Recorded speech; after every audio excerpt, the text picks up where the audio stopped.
I'm Michael Timiak. I'm a final year industrial engineering student. Our project was a hydraulic hose press.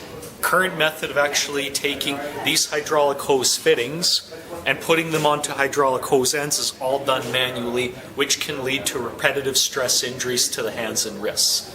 Our project is to design a rig that completely eliminates any of that problem.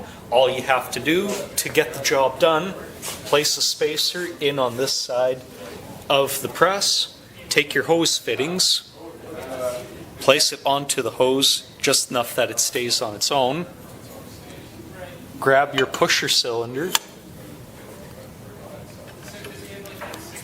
place your hose into the press, engage the pusher,